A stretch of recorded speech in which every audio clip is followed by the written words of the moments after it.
Live from Reaper's Underground and the Triple C Ranch, it's the goddamn program. Welcome, abandon hope, all who enter. How's it going, everybody? Absolutely. Thank you all for coming in and joining us tonight on Friday night. Thanks, Satan, it's Friday.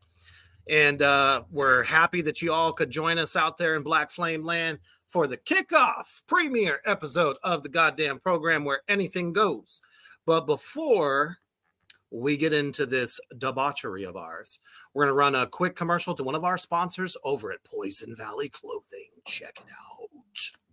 Allahu Akbar!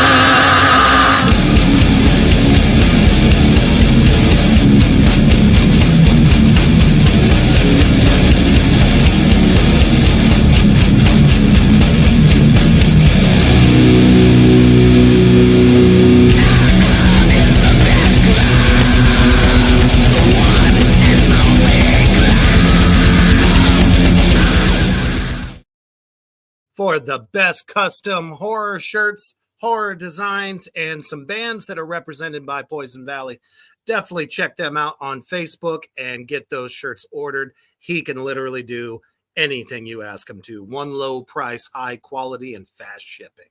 All right, let's jump into this chicanery. Everybody out there who's now coming in, hello, and thank you for joining us tonight. So what's up? What's grinding your gears? We're getting some lag here. You know, the great thing about the pilot episode is, like you said, anything can happen. And I think that your Wi-Fi is possessed by all sorts of evil spirits right now. So it's Friday night, Freaky Friday. We're doing good. I hope you're doing good, Reaper. Oh, you know, I'm keeping it greasy, as always. So, interesting enough, since, you know, this is a very much a variety show. So, one of the things I had come across this morning, I thought was really kind of funny. So, everybody knows that on Reaper's Underground page, I always do like a Satanic Saturday post or a Satanic Sunday post, you know, something fun to make you laugh, especially if you're having a shit fucking day. So I posted this motherfucker right here. Now, if you put your attention to where all the likes and shit are, you see that there are laugh emojis, which was the fucking point. I mean, obviously, I don't look like that in a suit. Actually, I look much, much prettier. But the point of the matter is, you know, we all get this. People fucking are always trying to tear us down for any reason whatsoever, whether it's how you look, the way you dress, your beliefs. If you're showing it loud and proud, somebody's got something to say about it. So, and one of my followers on my page actually shared it. And I didn't think that something so fucking hilarious was going to coin that. So if you look here, it says, you are too true and real and painfully beautiful to be of that shit called Satan. Merely my awesome opinion, though. And my follower says, thanks, Rebecca, but Satan isn't shit. Satan is needed for balance of dark and light. Darkness and light are friends. We just don't realize it.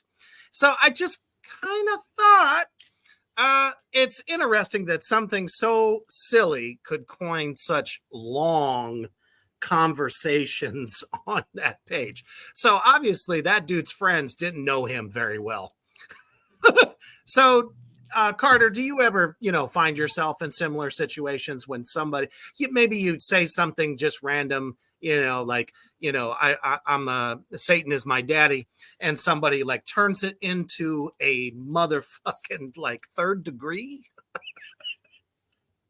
Well, one thing that being that we're men in our late 40s, we grew up in the 90s and the 80s, right? So of course, there's all kinds of things that we're bombarded with when you're growing up. I grew up in the Midwest, and you also grew up in the Tyler? Midwest, correct? So I grew up in Ohio, but I feel like Ohio is very closely related to the Midwest a bit. Sure. Just in thought process. People on the coasts, yeah, they consider it. So my whole thing was when I was growing up, skateboarder with long hair. Yes, I could grow hair at one point in time in my life. Me too. Skater, yeah, believe it. Walking around with various band shirts, everything from Black Flag to Slayer to Hails, Morbid Brother Angel, Bogues. anything that's not, run of the mill for the 80s or 90s, so always getting all kinds of stuff. And the one thing that I really loved was just minding my own business, skateboarding or the grocery store. And somebody hands me one of these little comic books with really cool little stories. And I know exactly what you're talking about. Yeah, the Jack Chick tracks, right? So the thing of it is I was raised Catholic. Good look. Went to catechism, did the whole nine. You know what I mean? Just kind of like raised in my Catholic family, and like without people even knowing anything about me, they come up to me and they assume that I haven't been saved or haven't, or what have you, or I do drugs or whatever. And anybody that knows me knows that I've been straight edge since 1994. So people, exactly. People would just assume because of appearance, that I was on meth or that I was sacrificing goats in my basement or whatever. But the thing of it is like there's a difference between a philosophy and a worshiping of something. You know what I mean? And the people that are trying to tell you what they think you're about and what you should be about don't even know what they're about. So anybody who wants to offer me advice or think that I need to be helped or saved in any way, shape, or form, I appreciate them giving a shit, and I appreciate them caring about me, because love thy neighbor, care about, sure, pity the weak and all that, But I think what was really funny about that picture, I'm a devout Satanist. Knowing the, how much of an oxymoron that whole statement is. And, that's just... That's what we're talking about, Tyler. Yeah. So, first of all, anybody that knows anything about the whole thing, it's not Satan worship, it's Satanism, just like any kind of other philosophical movement. I like all kinds of philosophy, and I glean everything. I glean positive things from everything from Christianity to Buddhism to everything. Oh, Kyler, and it's just because I wear a black cross, I get called a sinner or a Christian. Well, Black Sabbath, they wore crosses around their necks, So, the thing of it is all I tell people is read a book. Just read a book. Pick one, read it, So... I just thought that something so fucking stupid and immaterial, because obviously it was a joking post, Mm-hmm. Somebody, it came across my feed on my Instagram, and I was like, how fucking funny would that be if my head got transposed onto that body? Everybody knows I'm a jokester, but I'm serious too at the same time. So it's like, I didn't think it would spark such a fucking stupid conversation. What gets me though is the people that would talk the most shit are people that wouldn't say anything in person. They would just walk right by you on the street. They'd come into your store and they wouldn't say anything. But the power of the internet, people can say whatever they want to. And everybody becomes a tough guy, and I know it's a cliche. Everyone, the keyboard warrior, all that kind of stuff. But I think nowadays it's worse than it ever has been. And what the problem that people run into is they feel compelled to join a side or join a tribe or whatever. I pick the third side as it is. I don't I don't ever call myself a left or right, up or down. I am the third side of it all. And I think that that's kind of like where you need to be, because the third side is always growing, always changing, always progressing, and you need to allow yourself to do that, because I might wake up tomorrow and not even believe what I believe today. It doesn't really matter. And what's so funny about it is just watching people just try so hard to convince themselves of what they think they should believe, whether it's political, religious, social, whatever. I mean, not to get super serious in the first 10 minutes of the pilot episode. I mean, that's just something that should be said. I mean, we didn't think that at all. Yeah. Don't take yourself so fucking serious, because we don't. I sure as the fuck don't. Man, do I look like I take myself seriously? I mean, shit, on TikTok alone, I had some dumbass tell me that he's like, "You're a grown man. This is stupid for a grown man." I'm like, did you read my caption above that says actor, horror model, and professional drummer and podcaster? I'm like, dude, obviously you have no fucking imagination, or you're just boring as shit. That entire description of you, Reaper, basically screams Arrested Development and proud. So, there's nothing, I mean, I think that, the whole thing about nowadays is people will pretend to be something that they're not. And we're all guilty of it, finding ourselves who we are in life, getting to a certain point we are. Always growing and always changing is the way we should be. But the thing of it is, too, it's just kind of like nobody wants to stop and look at themselves before they look at a grown man in corpse paint that's happy as fuck with everything that he's doing. You know what I mean? And that's just well, fuck me for being happy, right? Yeah. If you really gave a shit what somebody thought, you wouldn't have that paint on your face right now. So, I mean, there's always that, you know what I mean? And I mean, I don't get tattoos for other people. I'm not straight edge for other people. And you look fucking marvelous, Reaper. Just keep doing what you're doing. Maybe it's Maybelline, maybe it's Mephistopheles. Yeah. So, hey, what I wanted to do, I know I mentioned it before, dude. Like, I'm always kind of curious, like, how do you? Okay, tell me first of all, what if you've had any paranormal experiences? What's the most messed up thing that you can think that you encountered paranormal wise, whether it's UFOs or ghosts or or whatever? What's something that you experienced paranormally that still to this day you're like, I don't know what the fuck that was. I don't want to know what that is. I'm gonna go about my life not knowing or caring what it is. But have you ever experienced anything really freaking paranormally crazy? I mean, absolutely. Probably more so in my adult life, because as I've mentioned in an interview that I had did. Well, actually, I was the one being interviewed.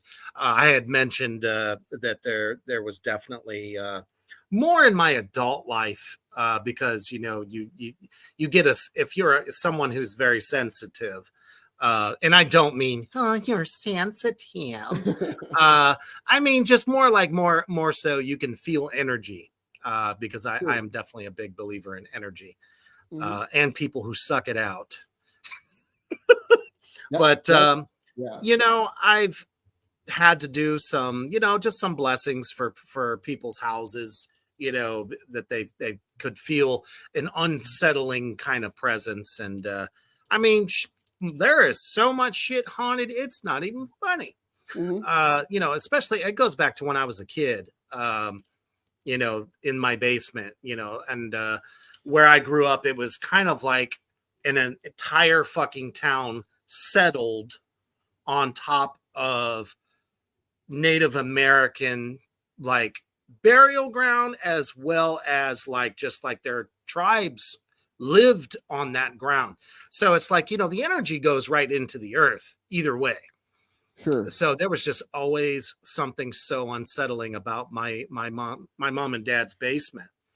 Uh, and it was always, I'd be down there going through my playlist.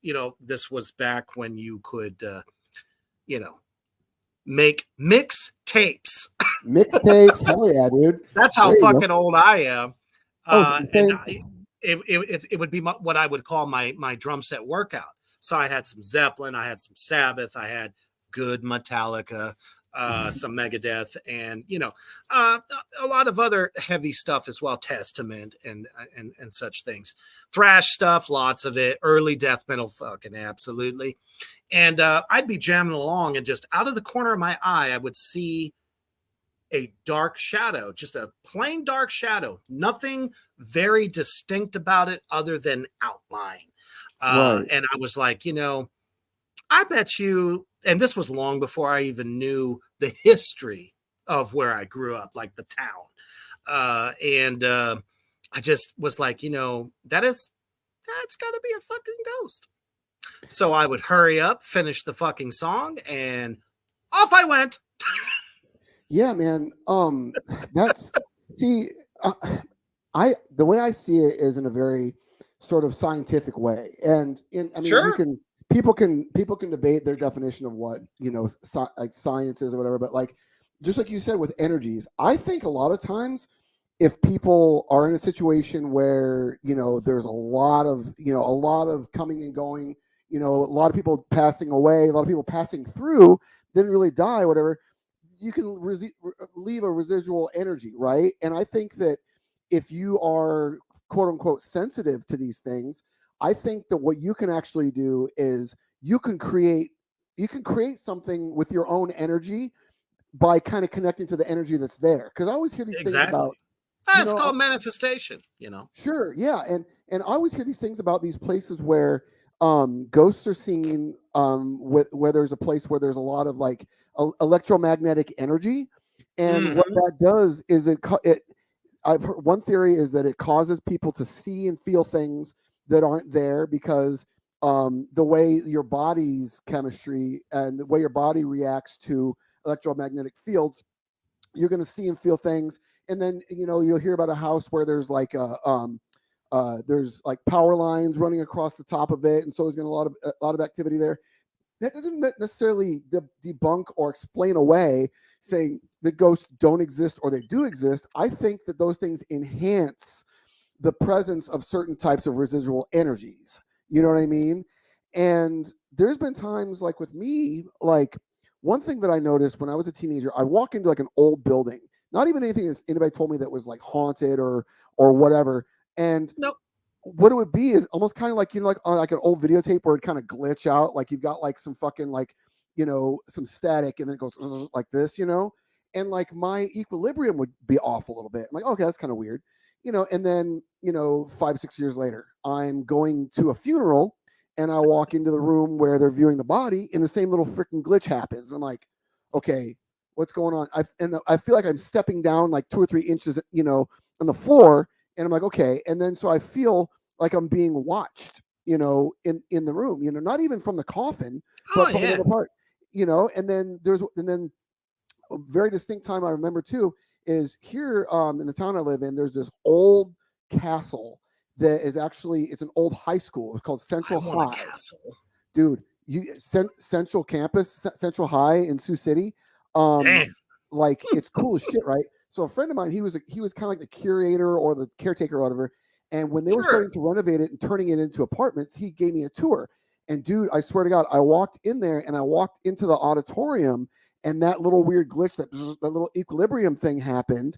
And I'm like, okay, there's something to this. You know what I'm saying? Like and like I'm a skeptic, but not as a skeptic because I'm telling myself to be a skeptic, but it's just like I'm a skeptic because I can see see and feel bullshit, in certain situations that people will, Yeah, sure. I think you that's know, everybody, yeah. Well, I mean, but the thing of it is, though, is people have different levels of a bullshit detector, and I'm not saying I have the best one. I'm just saying that like some people's bullshit detector won't work that well because they will convince themselves that something is happening when it's not, or like I really want to believe, so they create it. And you see these ghost shows, and you get these people like, oh, I was walking through this thing and I saw this thing, da da da da. Did you imagine it, or did you manifest it? Because like what you said about manifesting, I truly believe that people can manifest apparitions, you know what I mean, and even if they're that, like I just did you guys just see that shit? I did that. That was me. I just that this whole story was me leading up to that. No, but you know what I'm saying. And I was just kind of curious, Reaper, because you said that you've done things where you went and kind of cleansed areas. What's a cleansing process like? Kyler says, "You motherfucker." You motherfucker back. You know me. Actually, he also said that he only had one paranormal experience. It actually happened near his house. Is now built on top of a Civil War camp. Holy fuck! That'll do I it. mean, if there's not any energy from that, anything that fucking terrible, lots of pain. I totally believe Kyler that Yeah. you felt that. Now you were saying, Oh, okay. When somebody, because you told me that you've had some friends and people kind of oh come yeah, for and, sure. ask you to cleanse It's their just play. it's not like your fucking exorcism shit. You don't call upon anything. It's someone that is just, my belief in these things has always been a cross between like shamanism and Native American type practices. Everyone knows that white sage is considered a good cleansing or smudging type of thing. It's really, you're just more or less putting your energy into it to force bad energy out. Gotcha. It's like crystals, man. You know, each one, can bond with you in an energy type of way. Why? Because it comes from the fucking earth. It's like people who smoke weed. It comes from the earth. Yeah. Um. you know, so So the it's just more or less just trying to obviously try to connect with it. If it feels very negative, very malevolent, obviously it's just like any kind of simple banishing. It's like, get the fuck out of here. hmm I mean, do you think that sometimes what it is kind of like bringing your positive energy into a place that's got negative energy? Like, like I've walked into a room. Bogues loves your shirt. Hey, dude, the Kings, HM2. Oh, hey, nice tits, Reaper.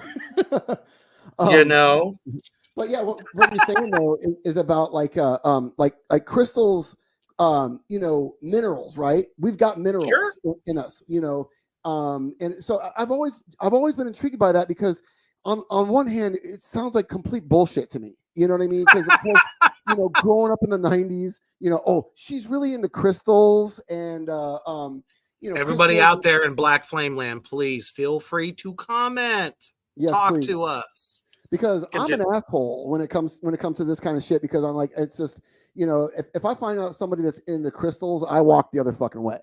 But you fucking hippie. yeah, exactly.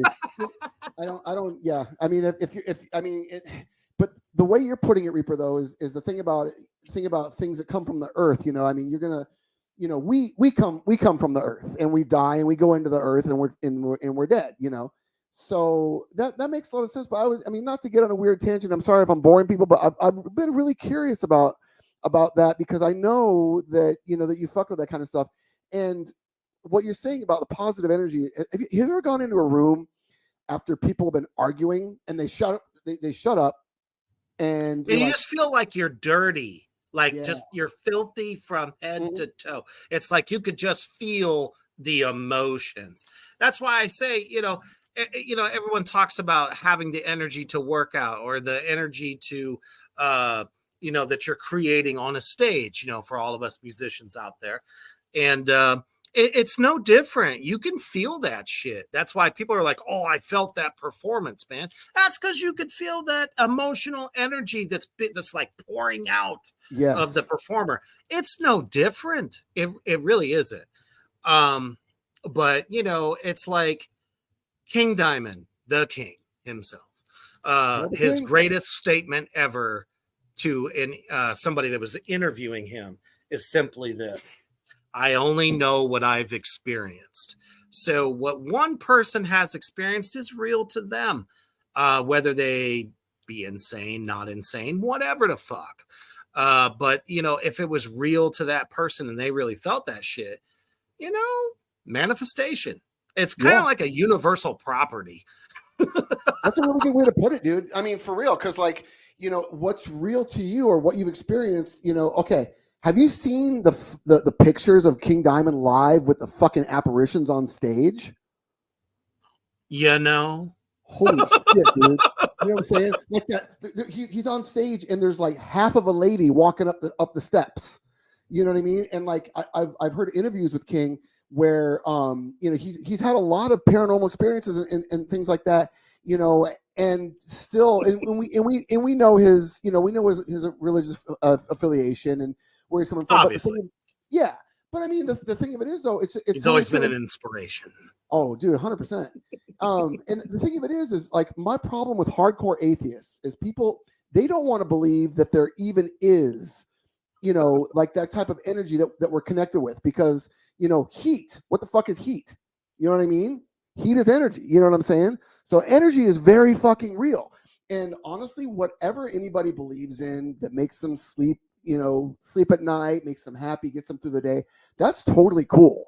You know what I mean? And as long as it's not like reprehensible or don't harm children and don't harm animals, and we're good. Exactly. Be a good, decent fucking human, people. Yep. Don't lay a hand on a woman. You know what I mean? Or vice versa. Exactly. Yeah. Ladies, let's be kind to one another. I know. Kumbaya, fuck you. Kumbaya, fuck you.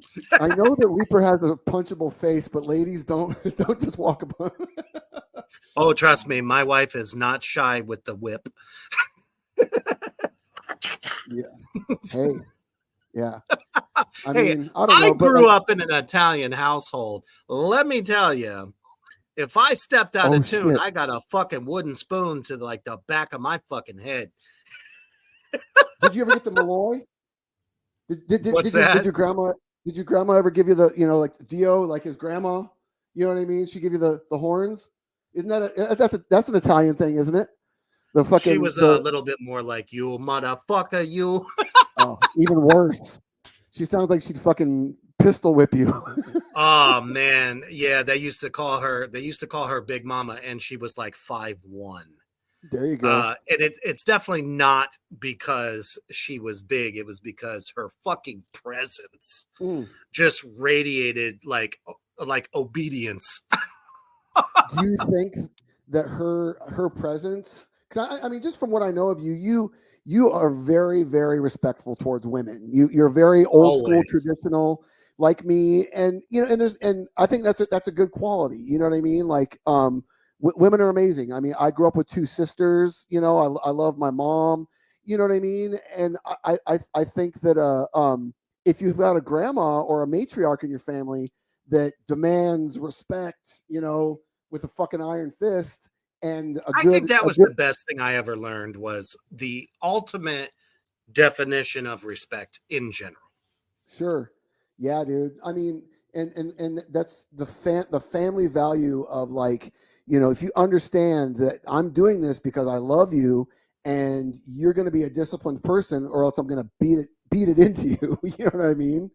So, I mean, obviously there's fucking limits. Come on. Everybody out there in Black Flame Land, you had somebody who was like that dominant person in your life.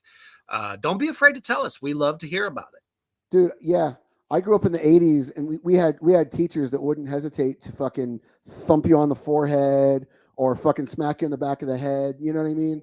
Oh, it was fucking crazy. I can remember coming into middle school just after they got rid of the paddle. But it was there during elementary school, and I remember that. But I never had to face it because I knew my dad would do much worse. Oh, 100%. Childhood trauma. Yeah. So, okay. Here, how about let's talk origins. So you grew up in an Italian household.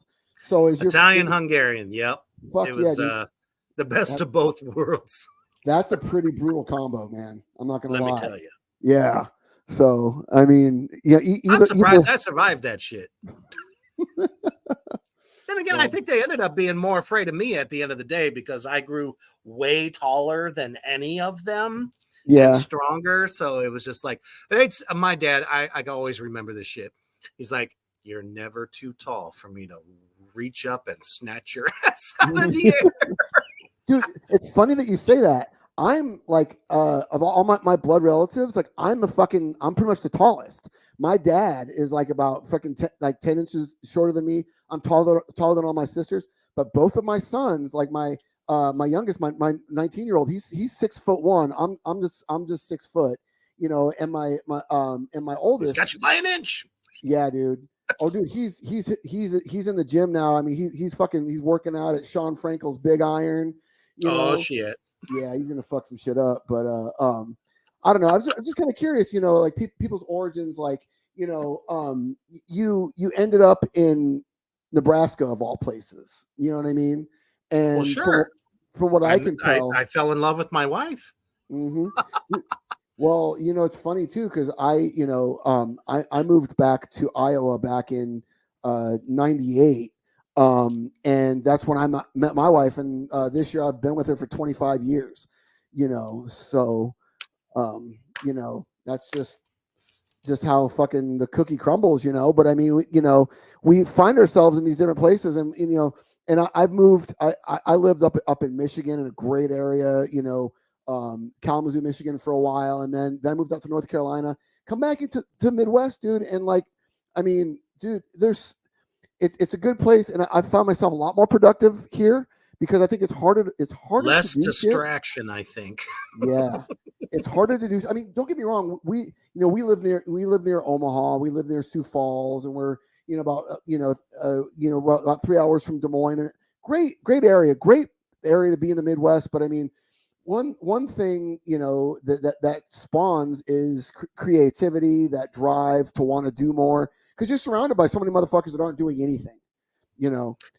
And I've been pondering that. Like, I'd say probably the last 5-6 years. I'm like, doesn't anyone ever have a dream? And I think like what the hardest thing for most people is they limit themselves by their situation. It's like, nothing's ever going to get better. It's like they convince themselves.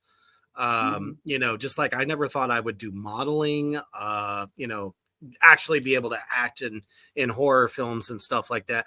I'm like, dude, if you just have that inner fucking strength that just says, I don't give a fuck, I'm going to keep clawing, and people will always call me an old man for this. I swear they will.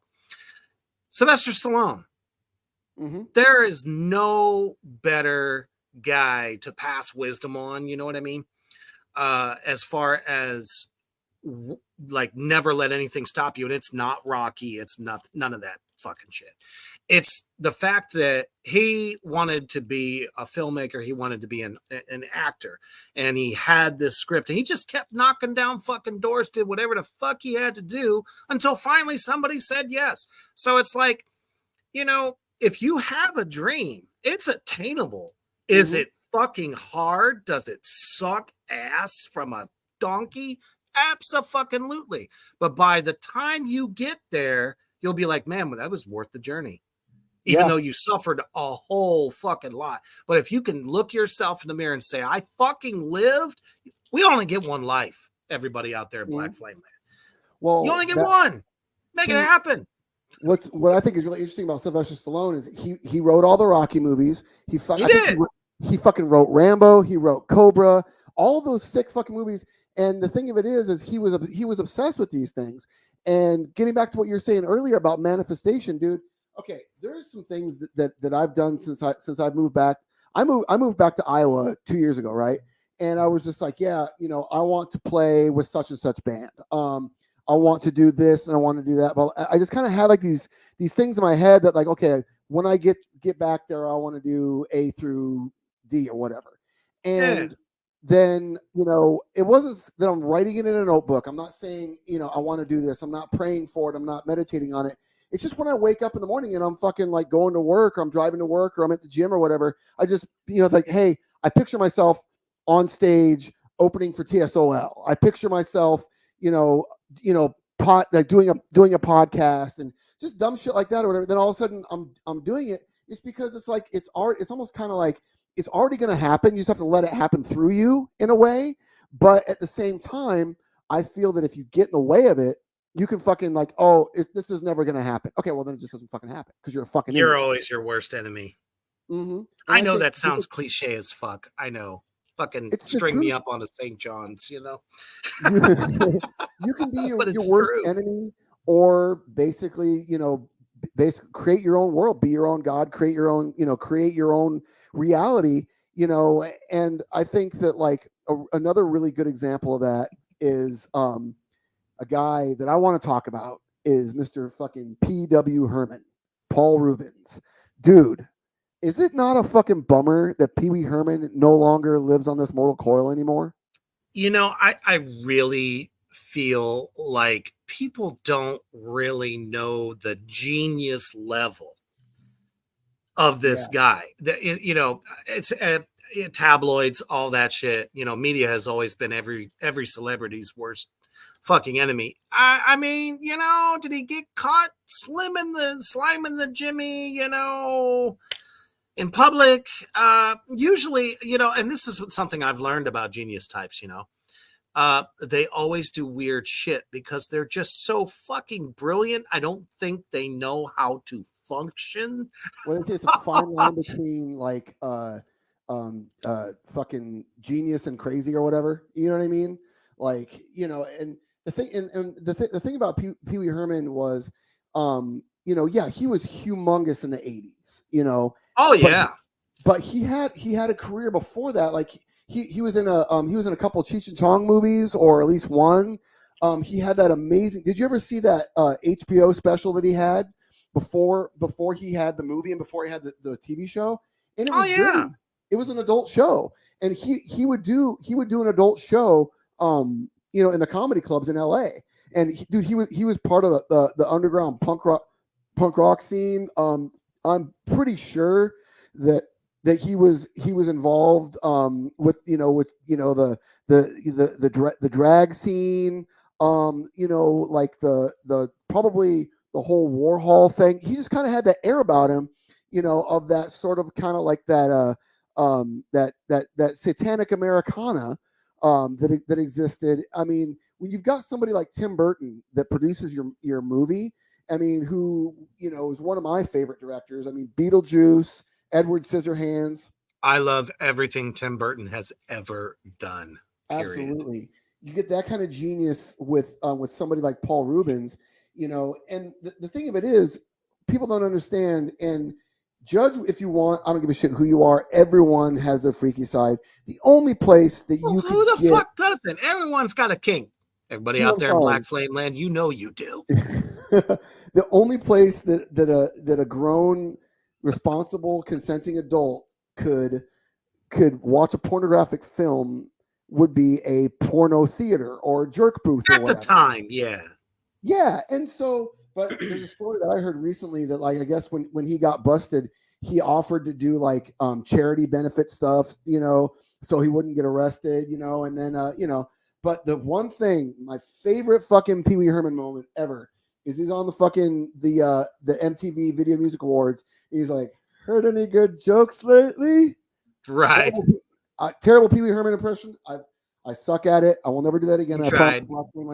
But anyway, someone that says, heard any good jokes lately, when I know for a fact every kid in my fucking school was making Pee Wee Herman jerking off jokes. You know what I mean? Of course. And then, dude, did you ever see Blow?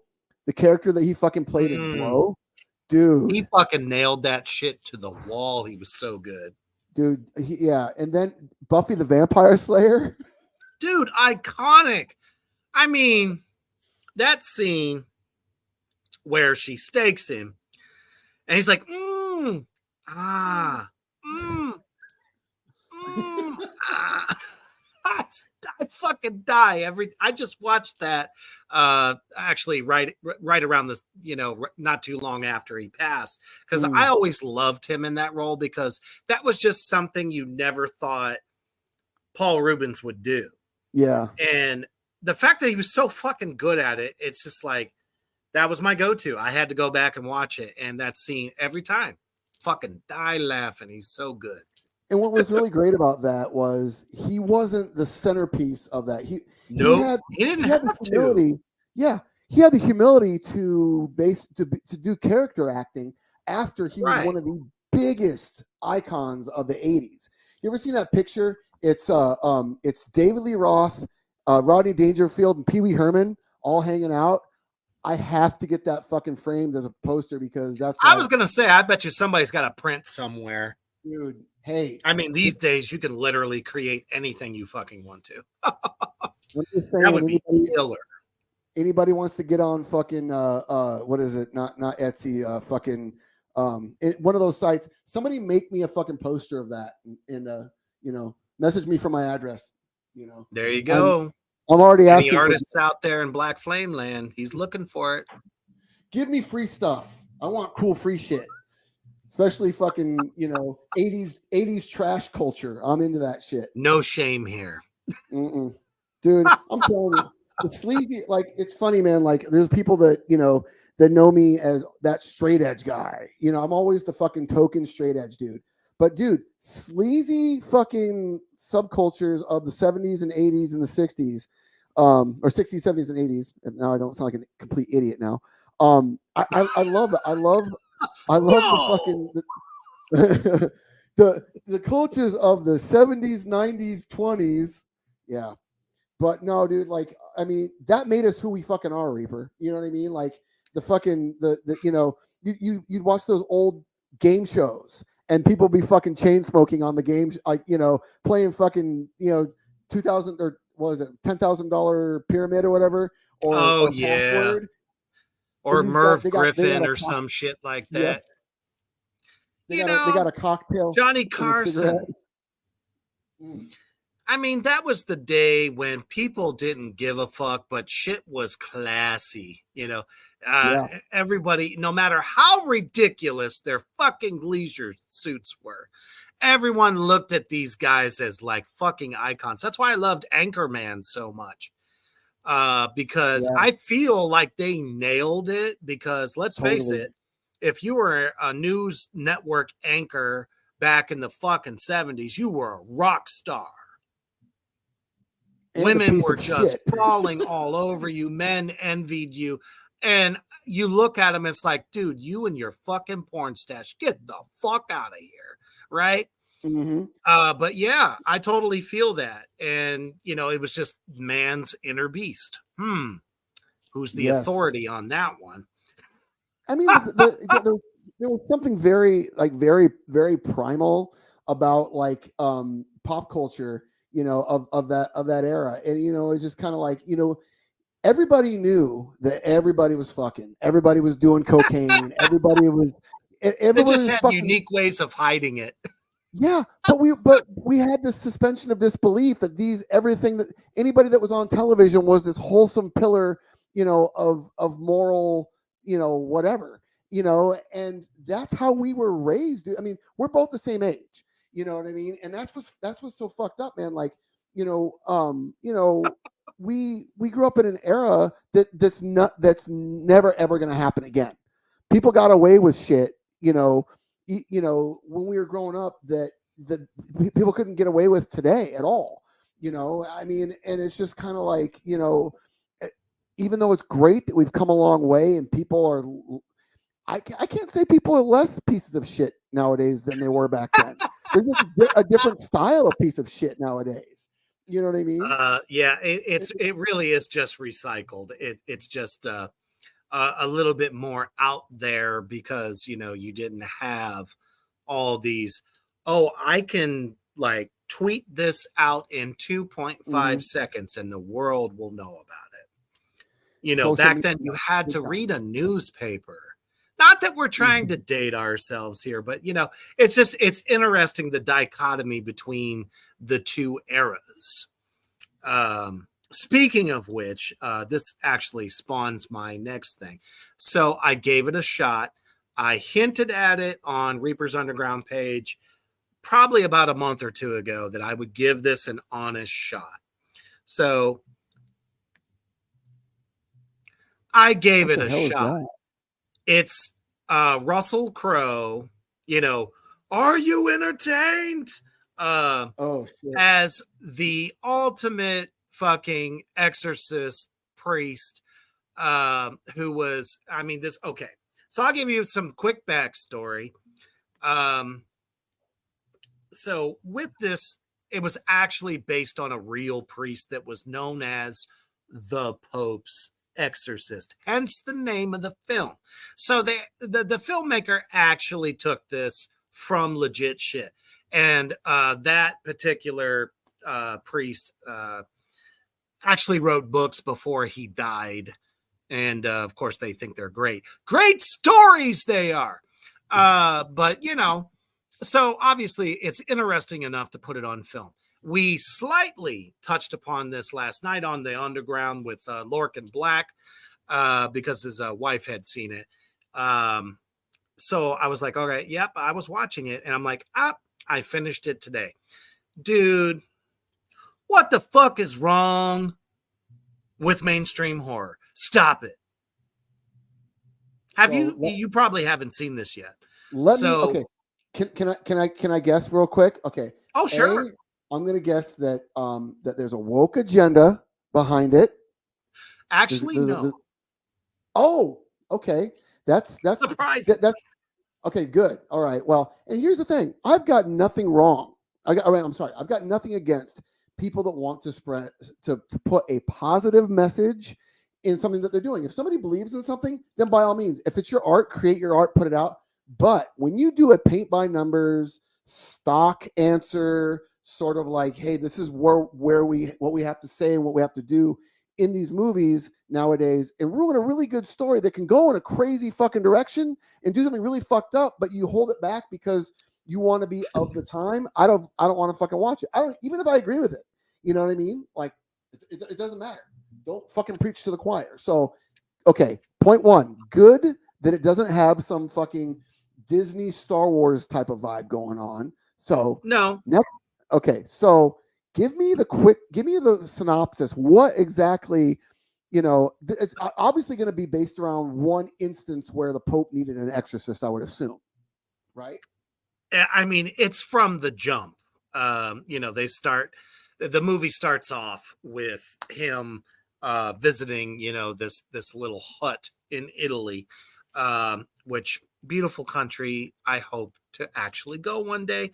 Vatican, just so I can.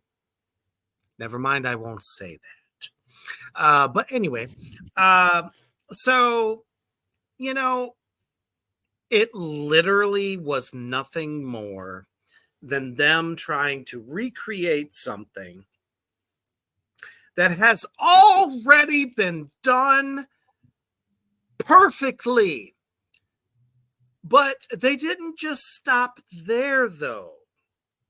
They had to probably look at every exorcism film that has come out in the last 40 years and try to pack it into one fucking movie. The age old adage of good versus evil. And, you know, it's Russell fucking Crowe. Did you watch Gladiator, folks? Yes, you fucking did. Man, they got this motherfucker in a horrible Italian accent, I might add, He's which is Australian, isn't so he? fucking bad because the whole time I'm like, dude, that's Maximus from fucking Gladiator.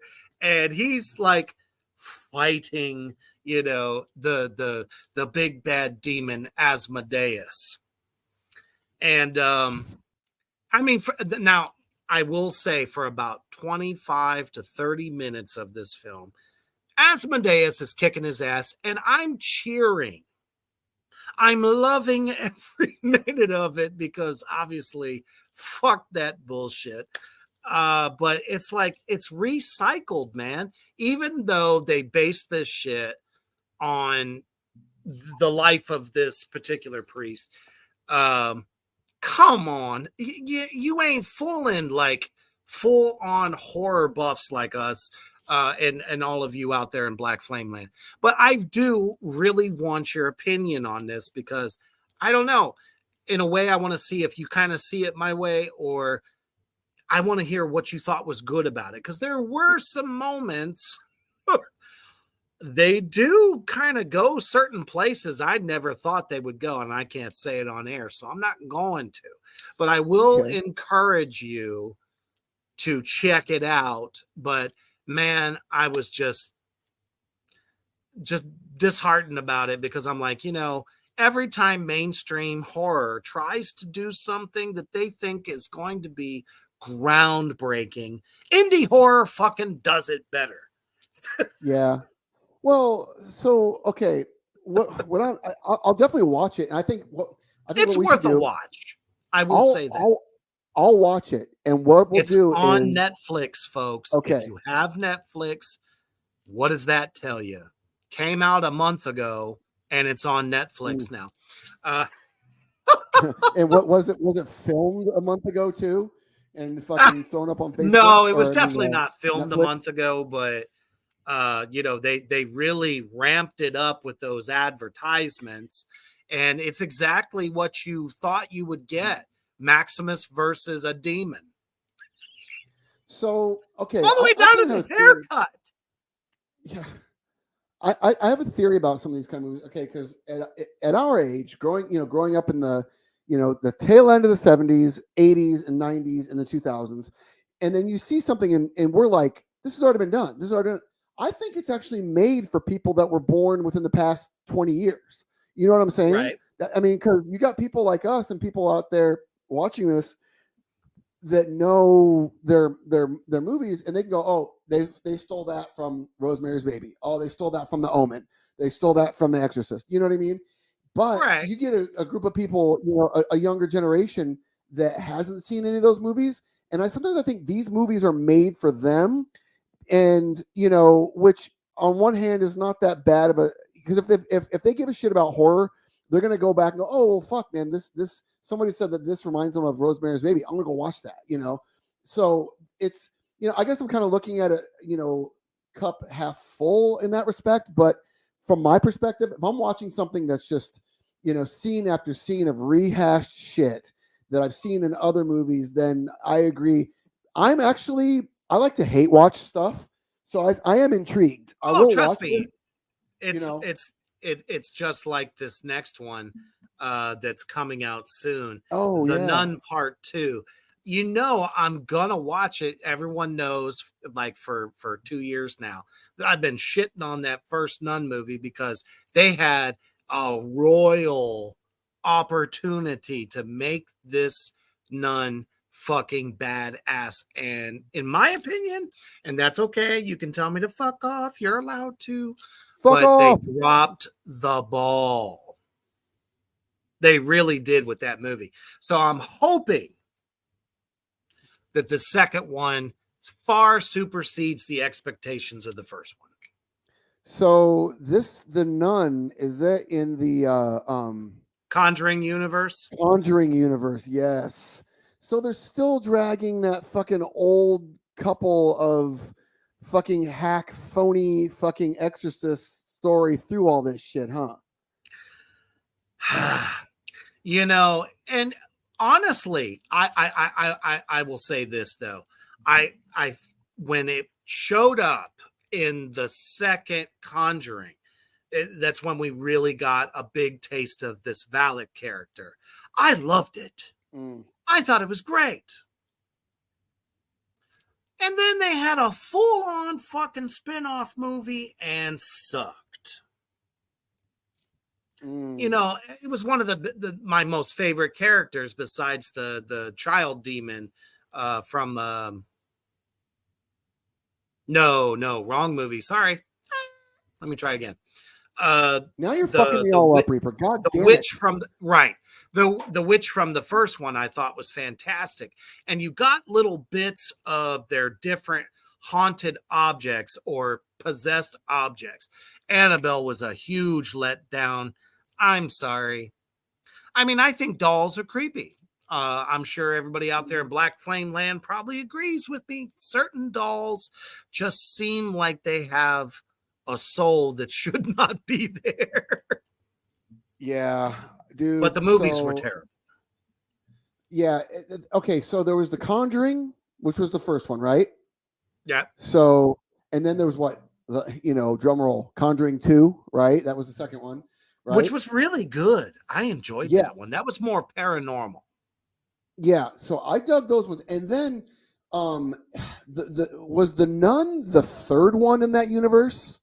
The first Nun? Or what was the third one in the Conjuring universe? And of the Conjuring series, it was the devil made me do it. Okay. Yeah. That was the third one.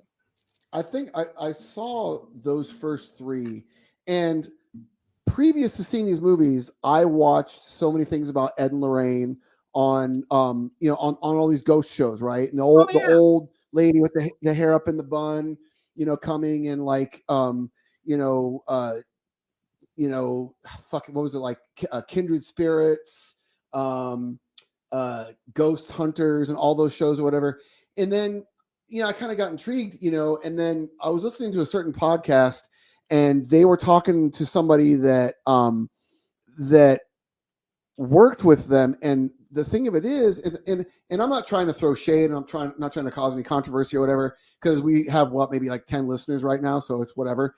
But this person was talking about how full of shit that they were, and they basically, that chick, the Long Island medium, the chick with the fucking bouffant hair, and she's just like, your son Steven's talking to you right now. He says he loves you. Steven loves you. Oh my God, Steven loves me. He would always say he loves me when he goes to bed, right? So basically, Ed and Lorraine, they went in. I think they were involved in the Amityville horror situation. They were. Yeah. And the original Annabelle was a Raggedy Ann doll, right? And so they've got this museum, and there's a couple of Dybbuk boxes in the museum and all this kind of stuff, and somebody stole something from their museum, and then when it was in their possession, they ended up dying. Anyway. So there's all kinds of myth and all kinds of stories behind these people. But then there was somebody that was saying that they were connected to some local church that, like, hey, we got the priest coming in and throwing the piss water all over the place and saying his gibberish, and then fucking Ed and Lorraine come in. And the thing that pisses me off more than anything with any of these people is that they walk in the room and they're like, what the fuck are they looking at? They walk in the fucking building, in the house, and they're looking up the fucking ceiling. Why are you looking at the fucking ceiling? I hate that more than anything. I'll be sitting there watching these shows, and I can always tell the ones that are like scientific debunkers, and the ones that are complete full of shit, like Ghost Adventures and Zach Bagans and those fucking idiots. They walk in the room and they're like, they're looking up, right? And then fucking like somebody will fart, like, what was that? I know South Park did a whole fucking spoof on it, but I mean, come on. It's so fucking ridiculous. So fucking I'm watching this show, and like Lorraine, what's her face, comes in, and she walks in, and she's looking up. She's looking up at the ceiling, looking up in the corners of the fucking wall and shit like that. And they say she was never told what happened here, or she doesn't have any back history of it, and blah, blah, blah, blah, blah. And then they do that whole bullshit where it's kind of like, okay, I'm talking to them now it's okay to leave. You can go now. Go ahead and go. Leave. Oh, okay. They left. All right, cool. Fuck you. Pay me. You know what I mean? I don't, so I'm really, really fucking skeptical and really, really critical of demonologists. I think the whole demonology thing is complete fucking horseshit because, you know, I think that if someone is, you know, is possessed, like demonically possessed, I really think what it is they've got mental issues. They've got like they're schizophrenic or whatever, and they're acting out in a way, and they're smarter than fucking people think they are. And they speak in a spooky voice, and they vomit, and you know, and they writhe around on the fucking floor, and then they pay some jackass to come in the house and bless them, and then all of a sudden, oh, the demon's gone later, you know, and then all of a sudden, the fucking sun comes through the fucking windows. And I'm only telling you because I haven't experienced that shit, but that's just what I see from my perspective. You know what I mean? It's just I go back to the King Diamond-ism. Yeah. I only know what I've experienced or what I have seen. Yeah. So you know, but the thing of it I feel you on that though. I really do. Yeah. They're always the same. It's always the same fucking story. It's always the same thing. Like, you know, it's okay to go. You can go now. You can go. And then the sun you shows. Can go where? Where are you going? Are you going to the 5th dimension or the 7th realm? You tell me. Are you going to Valhalla? Are you going to hell because you're a piece of shit? You know, you got this old dude that was fucking like, you know, trying to touch, you know, this old apparition that was trying to touch the lady in the shower, you know, where are they going? You know, it's just like, yeah, exactly. Well, I'm not saying that if I was an old fucking perverted, you know, guy, and some hot co-ed moved into the house, I'd be like, oh, you know what I mean? It is what it is. But I don't know. I'm just skeptical because I guess it kind of falls in line with like the UFO stories, why it's always this, you know, this little white guy with a huge head and big eyes that sticks a probe up somebody's ass, and they all have the same experiences.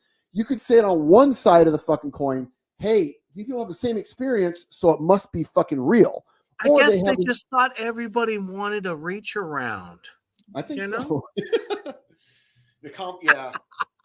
I don't know, man. It's just weird, man. Like, I honestly though, but like you said, you know, you only know what you've experienced because, you know, if there's a certain type of person out there that is more genetically, you know, or spiritually predisposed to being sensitive to these situations that happen, then okay, cool. I can, you know, I can take that. But I've experienced shit before where like I'm walking around, I'll hear fucking like, okay, the house I live in now, we moved in here in early April, late March. And I was walking through the hallway and I heard someone say like, hey, what are you doing with blah? Right.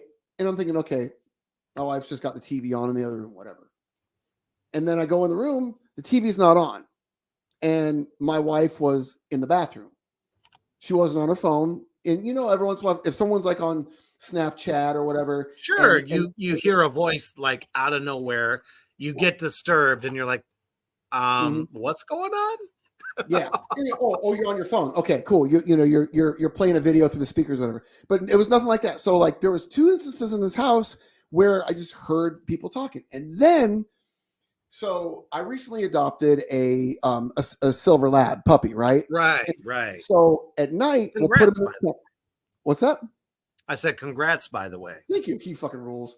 I named him after Jocko Willink, my favorite Navy SEAL. Fuck yeah, dude.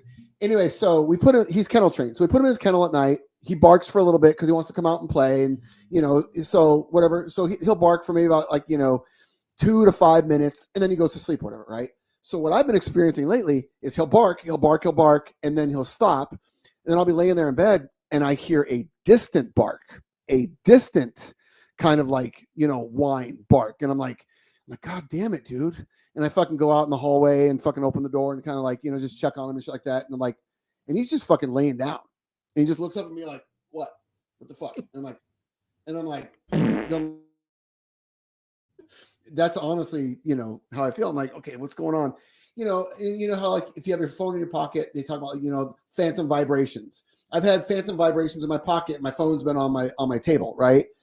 So anyway, not to get goofy about it, but like I think that I've had situations that have happened to me paranormally or whatever where I can't explain it. I'll hear a noise, it's just kind of like, but like, because I'm an asshole skeptic with a lot of things, I'll just bypass it. But then I'll think about it later and I'll be like, yeah, I'm like, and I think what it is at a young age, I learned how to just block shit out to not freak myself the fuck out, because I couldn't watch horror movies for the longest time, even through my 20s.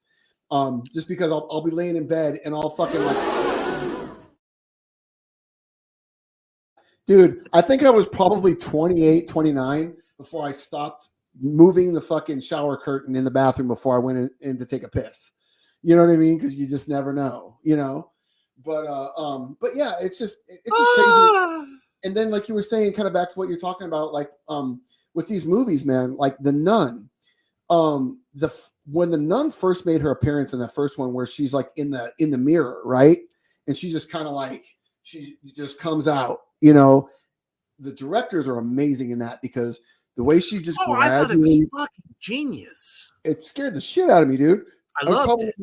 Yeah, fucking a 40-something, asshole like myself, I was just kind of like, whoo, that was, yeah, exactly. So fucking phenomenal. But like what you're talking about with mainstream horror, man, like it's not even anything about them people trying to insert anything political or any kind of moral thing. They're just trying to rehash old plot.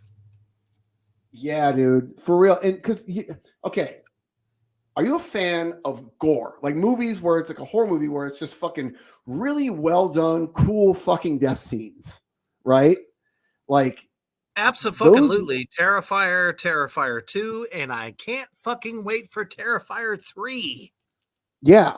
So there's what I call, splatter porn, and it's just kind of like the first fucking thing I ever called splatter porn was the Final Destination movies.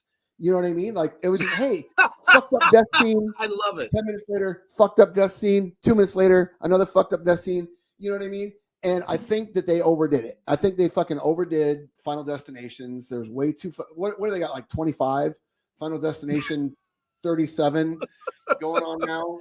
I mean, a lot could be construed, right along with, let's say, Friday the 13th or the Freddy franchise, or, well, let's face it, Halloween has been reimagined, 57,000 times. Yeah. And some of them were really, really good. Mm-hmm. One thing that I never really understood, and I know it happens, it's whatever, is when they jump around from like, studios and producers. You know what I mean? Like, it happens a lot. Yeah, dude. Nightmare on Elm Street, what was it? 2, where the kid gets molested in his dreams by his gym teacher. Is that the one? And then okay, there's Nightmare on Elm Street, and then there was Nightmare on Elm Street 2, and then 3 was Dream Warriors, right? Or was it? Okay, so the one in between, the really weird one, where the kid has the dream and he's in the gay club. You know what I mean? Do you like that? Was like, apparently that wasn't even Wes Craven. It was. I mean, I love them all. I take them all for what they are. They're fucking great. Nightmare on Elm Street is probably one of my favorite horror franchises. But definitely the most imaginative. Yeah, dude. I love Dream Warriors. Absolutely my favorite. And I've talked to a lot of different people, and they all say the same thing, man. The Dream Warriors film was like the one of that franchise for them. And I mean, I can't disagree, but that first one, though, there were so many moments in that film, even though they were on the most limited budget. Honestly, Wes Craven didn't even think nobody knew that it was going to become iconic. It's kind of like the first Terrifier. It was the same thing. They didn't know that they were creating the next iconic character. Yeah. So I still have to say, though, that first film, holy shitballs, even though he was barely in it, but it even got better by the time, Dream Warriors came out, because Robert Englund stole the fucking show all the way through. Yeah. I think that Robert Englund was the thing that saved Nightmare on Elm Street 2, because Absolutely. he had more one-liners and he was more in there. I think the cool thing about the first one though is I kind of compare it to Jaws a little bit. Like Jaws was about this crazy fucking shark that was just killing everybody, but you didn't really see Jaws until like the end of the movie. You know what I mean? Like they were finding the body parts in the water. There was some really cool fucking dialogue. We're gonna they need really a bigger set boat. it up. Yeah, and then it finally fucking happened. You're like, holy shit, right? And then the first Nightmare on Elm Street, dude. I remember it was so fucked up. Back in the 80s, I think we rented it on VHS during the week, like a Thursday night or a Wednesday night. We watched it after dinner, and dude, I fucking couldn't sleep. I didn't sleep at all that night. My dad came in my room numerous times, gave me some water to drink, helped me get comfortable, and retucked me in my bed, sat there and dude, fuck me all up, dude. And I think, by the time the first Nightmare on Elm Street movie came out, I think maybe I was in like 5th or 6th grade or something. But like, dude, it was fucking like Johnny Depp gets sucked into his bed and then fucking like the blood vomit goes up into the fucking ceiling, and then fucking. It was genius though, dude. It was so goddamn good, and Dream Warriors. Because that was like the best time for horror movies in the 80s, I believe. Like you had Shocker. You had the most originality. What's that? I said they had the most originality. Yeah. And I think the fact that they had kind of like the fantasy aspect that they could fuck with, For sure. dreams. Anything can happen in a dream. Which gave them license to pretty much kind of like be like, hey, anything can fucking happen. We can go crazy with this because it's a dream, which fast forward to like bullshit like Roseanne, where there was like that season where she won the lottery and then fucking they were rich and all their problems were solved. And then, she woke up and it was a dream. You know what I mean? And then fucking like on Dallas when fucking JR got shot and then fucking Patrick Duffy had a dream. Or whatever, you know what I mean? And I think that the best fucking thing that ever used the whole dream aspect was Nightmare on Elm Street, because you had this guy that came to you in dreams, and who would have thought that a child molester that got fucking burned in a furnace would become one of the biggest icons of the 80s, you know what I mean? Well, the concept, let's just put it like very plain. The concept of a slasher, because that was like the flavor of the 80s, especially due to Michael Myers, Leatherface, and Jason Voorhees. But no one ever thought that a slasher could appear only in your dreams to get you. That concept was so psychologically on point. Yeah. And they never came out and said it, but he's considered a dream demon. Okay. Because they killed him, right? Burned him up. Therefore, he is supernatural and he can only get to you through your dreams. So, I mean, Wes Craven was just a fucking genius with that one. Yeah, and the fact that he did it in a very modern way instead of in a mythical way. Sure. That's one thing that really kind of like, made it a real thing, and apparently like the sweater that he's wearing, and it was from Robert Englund's like own wardrobe or something that he just wore, or some like everything was happening before they got any fame. Mm-hmm. Sure. Everything was basically by accident with a lot of that. And what I thought was kind of cool is so Wes Craven was from North Carolina, and for 15 years I lived in North Carolina. I lived in Craven County, and we had a high school that was West Craven High. So apparently Wes Craven is his pen name, and he based it off of West Craven. So I thought that was kind of interesting that I was living in West Craven. I don't know. I was trying to go somewhere with it, but it's all true. But you were all up just in little. There. Yeah. I was trying, Reaper. I apologize. But no, dude. Like I think you've got nowadays you've got like studios like A24 that did Midsummer and all those movies that are going on right now. And one thing that I noticed is in common with a lot of the A24 movies is everything is pale. You know what I mean?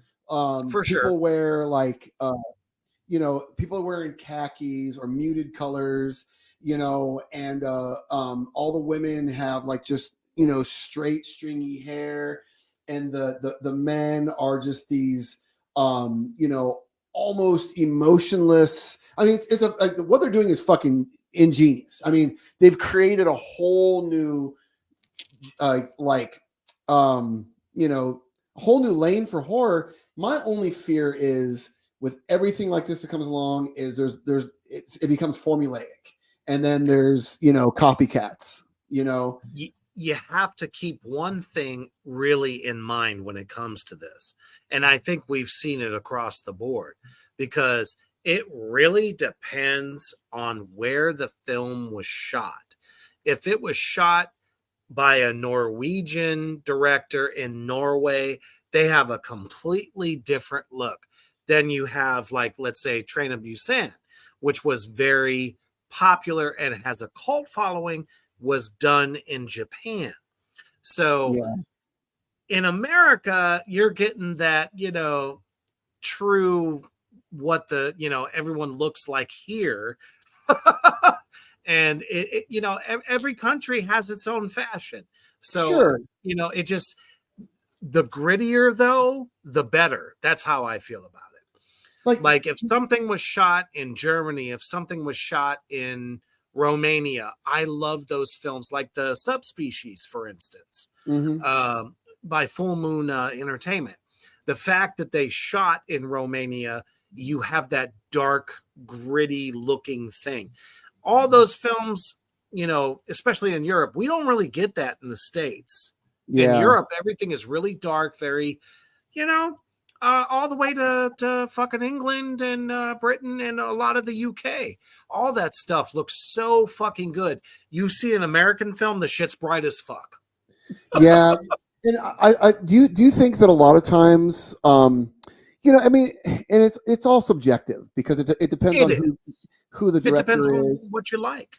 Yeah, and I think that you get people in the States that try to do a film and make a film look like it was filmed, like there's a lot of these Korean action movies that are fucking phenomenal, Oh, they're and insanely good. I love I love the like Thai martial arts movies. Sure. Those are badass because it's dark, it's constantly wet, everyone's sweating, and it's what I mean. It's just fucking like you can feel the intensity of it. You can. I mean, like with Ong Bak. I mean, there's people walking around downtown, in Bangkok or wherever, and it's you can just feel. I mean, you walk down the alley, a bunch of guys are fucking gambling. You know what I mean? And you fucking go up the street. And Which there's is fucking like every day. yeah, right. And there's like four or five people on mopeds that are fucking chasing after a guy. You know what I mean? And and I think that what's really cool nowadays, because of the over fucking saturation of all these independent films that came out that have gone straight to Amazon and Netflix over the past like 10 years, you get people like A24 and Full Moon and these other people that are like, whoa, wait a minute. We need to fucking even Kevin Smith, dude. I fucking love Kevin Smith. His movies, fucking Tusk, fucking Yoga Hosers, Red State, all that shit. You know what I mean? They see this kind of like this formula happening. One thing that happened that really pissed me off was when the zombie thing got so big. I fucking loved Night of the Living Dead. I fucking love Dawn of the Dead. You Um, better. yeah, Army of Darkness is my favorite horror movie of all time. Oh, I love that Evil whole Dead, franchise. dude. And then you get even pre Walking Dead, you get all these fucking you get Diary of the Dead, right? And which was I think that was like the found footage one that they did, and I think probably right around 2009 to about 2015. Just every time you fucking turn around, before Blockbuster closed down, you go over in the horror section, would be nothing but a bunch of fucking zombie movies you'd never fucking heard of. And then by, misfortune of the bad draw, you fucking rent one and you're like, oh, this is fucking Dawn of the Dead, done to death, redone. Well, I And then there mean, you happens to can't be, beat Romero. It's just not going to happen. yeah. Yeah. And I think that what happened was there was so fucking many that came out, and so many of them that I found were like, okay, well, this movie is about the relationship between these people that are trapped in the same fucking room for 48 hours, and this and this that happens. And then there's maybe like fucking 30 seconds of really shitty zombies with that bad CGI blood that fucking is like, not, it's on them, but it's like, it's moving with them kind of like this, like, oh, my face is bleeding, and it's just kind of like, okay, yeah, because I fucking all these guys are downloading new filmmaking software and learning how to do all this shit. And then I think that Full Moon and A24 and these different people pop up and go, okay, well, you know what, you guys have fun over there with the fucking just the garbage that you're spitting out and going straight to Netflix. Lionsgate is really good too. Lionsgate, dude, they've come back. They went through a weird in a phase. major fucking way. Yeah. And I remember because they realized that a lot of the indie horror films that are shot on such limited budgets are better than most of the mainstream shit that's coming out. Yeah. And what I think is going on with a lot of entertainment, even completely unrelated, but totally fucking parallel, is like pro wrestling, the indie scene. Like these guys that are going and like wrestling at, because they have heart. Exactly. And dude, you got these guys that'll be a pro, like they'll be like a WWE guy, or a fucking TNA guy or whatever, or an Impact guy for like 10 years, and they'll go and they'll start doing fucking like, doing all these underground shows and make more money, and they'll blow up. And then the underground crowd is really, really fucking putting on for them, or they're really, really into them. And, and then the indie scene blows up, and you have like Ring of Honor that blows up, and then AEW, which is basically its own, like an indie that, or it's a mainstream franchise that's got an indie type vibe. And I see that with horror and also with music nowadays. Hardcore is so fucking popular now. Hardcore and extreme music right now, period. Heavy music. Hardcore. That's because New York City is coming back with like a fucking fierce storm. Well, yeah. New York City and fucking Boston are like the hotbeds for that. Right. And okay. And so what's going on now is in between New York and Boston, there's one of the biggest labels right now for hardcore is Daze, DAZE. And their big thing is Northeast, right? So they've got bands from Philadelphia, Delaware, whatever. You've got bands like Pain of Truth, Simulacra, Power of Fear, fuck dude, just all these great bands. And and then you got these bands that are from like California, like Drain, Scowl, and then you've got like all these bands that are hardcore bands that are playing Coachella, hardcore bands that are playing fucking Bonnaroo. And the great thing about it is there's a huge metal influence with a lot of this stuff. Even like one of the biggest bands right now Cro-Mags. Dude, yeah, the resurgence of the Cro-Mags for sure, dude. And people are doing two things. They're going back to the 90s and going, hey, what made this shit really fucking good? They pay homage to it, then they bring that back. And then another thing that they're doing is like, okay, well, I'm a hardcore kid. I grew up in the hardcore scene. I love extreme metal. I love punk rock. I love hardcore. I'm going to do my own thing. So you have these fucking bands that are blowing up, like that are unique. They're their own thing. You got bands like Turnstile, Knock Loose, Inclination, Drain, Scowl, and a lot of bands that are doing grunge throwback and mixing it all together.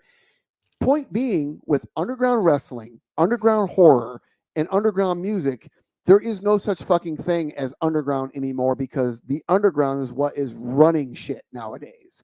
The underground, Reaper's Underground, is fucking running shit nowadays. which is what I want to be saying in 5 years from now. But you know It's what I'm like I saying, though? said, folks out there in Black Flame Entertainment Land, the underground is where the real art is. It truly is, man. Across the board. I Mhm. will say that to my last fucking breath. And just because we did touch upon wrestling for a second, motherfucker, we lost, in my opinion, in the short amount of time that he did have a character in WWE, Bray motherfucking Wyatt. Gone too fucking soon, man.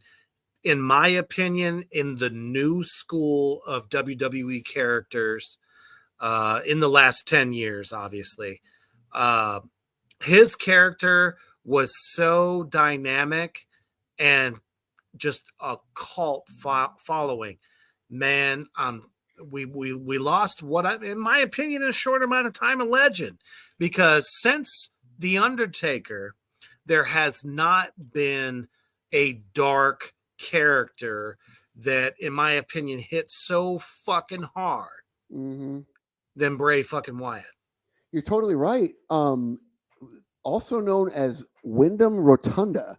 That's named his af- actual name.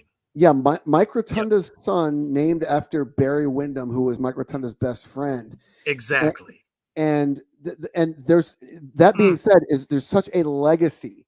Like growing up in the 80s and the 90s, wrestling was a gateway for me to get into like heavy music, underground culture at large, horror movies, weird It shit was like Pee Wee all Herman. intertwined. It Dude, really was. okay, I remember when Hulk Hogan was the biggest face, he would go into the ring Eat with your Cyndi Lauper. vitamins, motherfucker. Yeah. Well, Cyndi Lauper, right? Oh yeah, they incorporated like all of pop culture, all like acclimated to one huge fucking entertainment business, and it was phenomenal. I mean, dude, okay. To me, even though to this day, I'm not a huge wrestling fan nowadays, but like wrestling, pro wrestling in the 80s and 90s, early 90s, kind of like it shaped how I view a lot of things, or my taste. For instance, the Road Warriors. I think for everybody, really. Yeah, The Road Warriors were fucking iconic. Dude, to me, Favorites of I mine. I know that we don't share the same affinity, but my gateway band, my favorite band in the entire world, Kiss. Like I got into Kiss because I love the Road Warriors, like for real. Even though I was aware of Kiss when I was a little kid, I'm like motherfucker, like Hawk and Animal, coming into the ring to fucking Iron Man. Iron Man I was gonna their, say, it wasn't no Kiss song. no. Dude, okay. What's funny about that is there was a wrestler that was based on There was. no, hold up. No, wait. He It was was based based on on Gene Simmons. no, there was the demon, but no, check this shit out. Very short-lived character.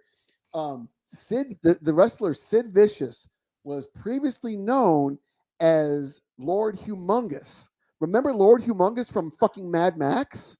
Oh, They that's did a wrestler right. for a short period of time that was the Lord Humongous gimmick. He had the fucking ski mask on, he was jacked, whatever.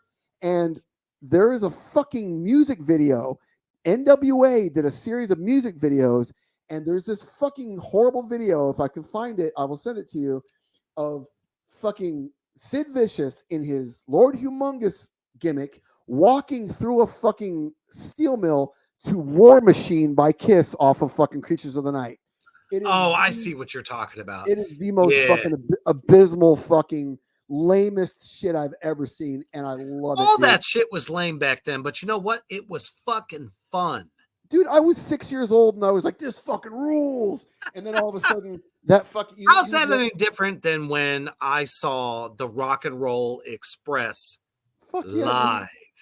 Oh, jealous. Convention centers used to be like the best fucking place to catch any of those, like what they call house shows, not the big arenas and all that shit. It was the convention centers across the United States. Man, Yeah, They dude. were larger than life to us. The They smaller still market, are for a lot of dude. folks. 100%, dude. Hulk Hogan turned fucking 70 last week, man, and he is still fucking vital as fuck.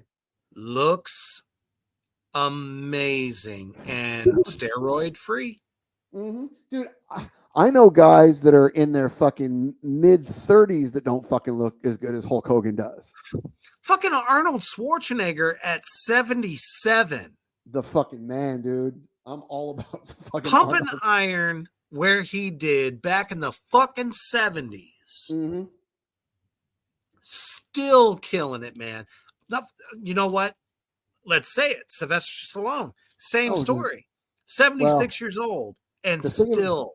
I mean, if I could look a fraction of that good when I'm 77, shit. As much as I love Sylvester Stallone, we have to admit that he had an intense amount of plastic surgery on his face, and sure, and also not that I'm against it, because he just didn't want gooseneck. Well, yeah, exactly. Let's be real. That's why I fucking have this facial hair, is to cover up my fucking turkey neck. But but like Tulsa King. Have you seen Tulsa King yet, dude? Tulsa King. I am so loving it. It's the role, in my opinion, that he should have played fucking years ago. There's nothing more Italian than motherfucking Sylvester Stallone. Yeah. And the way he grew up around that shit. It was made for him. So good. Hell's Kitchen, I think, is where he's from, or some shit. Dude, funny fucking, you know, that we're talking about Sly again. Right. His first role was, he was the Italian Stallion. He was a porn star before he did Lords of Flatbush with all those guys. Fucking Henry Winkler. Shit, dude. Have you seen Lords of Flatbush from like 1972 or whatever? It was Sylvester Stallone's first mainstream movie debut, and it was this greaser movie. And I want to say, dude, it was. Yeah, I know which one you're talking about, dude. It was what was so hilarious about it was, I was watching it with a friend of mine. Like, it's probably about, like, I don't know, 15 years ago. And we're like, you know, we got on this big greaser movie kick. We were watching The Wanderers. We were watching fucking Eddie and the Cruisers. We were watching American Graffiti. And I have to say, Eddie and the Cruisers was such a great fucking two films.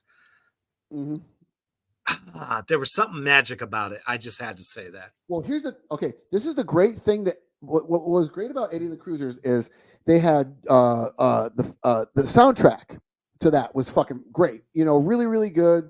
Kind of like Bruce Springsteen sounding, you know, but not fucking lame. Better. Yeah, exactly. Dude, honestly, fucking, what was it, the Beaver Brown Band or whatever the fuck the band, you know, John. Yep, that's what they were called.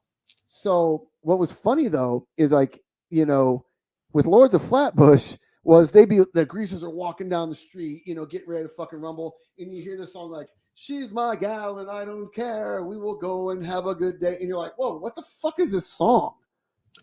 You know, and then he's just kind of like, then the movie goes on a little bit, and you're just kind of like, hear the song, it's just kind of like, you know, "You're the one for me," blah blah, and you're like, these aren't even fucking songs. These aren't, what the fuck are these songs?